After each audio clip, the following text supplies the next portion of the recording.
నమస్కారం, వి న్యూస్కి స్వాగతం. నేను మీ వర్మ. మాంసం విక్రయదారులకి మున్సిపల్ కమిషనర్ సుభాష్ చంద్రబోస్ హెచ్చరిక.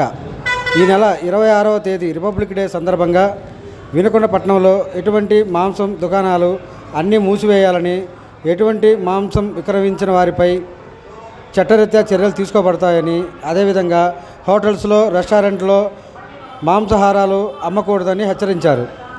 నిబంధనలకు వ్యతిరేకంగా చేసిన ఎడల వారిపై చట్టరీత్యా చర్యలు తీసుకోబడతాయని తెలిపారు. అందరికీ నమస్కారం. రేపు జనవరి 26 రిపబ్లిక్ డే సందర్భంగా వినుకొండ పట్టణంలో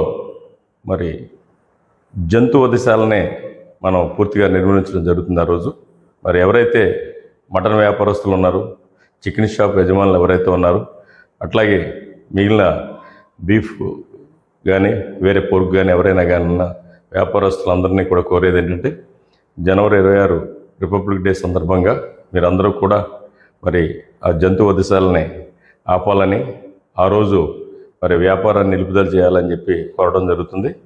దీనిలో భాగంగా ఆ రోజు ప్రత్యేకంగా ఆదివారం అవటం వల్ల అందరూ కూడా ఎదురు చూస్తారు. కాబట్టి మీరు ప్రత్యక్షంగా కానీ పరోక్షంగా కానీ ఎక్కడా కూడా జంతు వధశాలు కానీ వధించడం కానీ, అట్లాగే ఆ వ్యాపారాన్ని అంటే అమ్మడం కానీ సీక్రెట్గా చేయడం కానీ చేయొద్దని చెప్పి నేను కోరుకుంటున్నాను.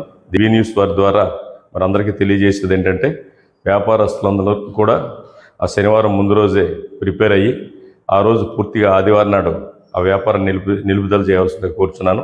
దీనిపై ఎవరైనా కనుక ఈ ఆంక్షలను అధిగమించినట్టయితే కనుక వారందరిపై క్రమశిక్షణ చర్యలు తీసుకొని పడితే, అట్లాగే ఏదైతే ఆ వ్యాపారం చేస్తున్నారో ఆ షాపును సీజ్ చేయటం, ఆ మెటీరియల్ని ఏదైతే ఉందో దాన్ని బ్లీచింగ్తో క్లోజ్ చేయడం కూడా జరుగుతుందని చెప్పి తెలియజేస్తాను. Thank you.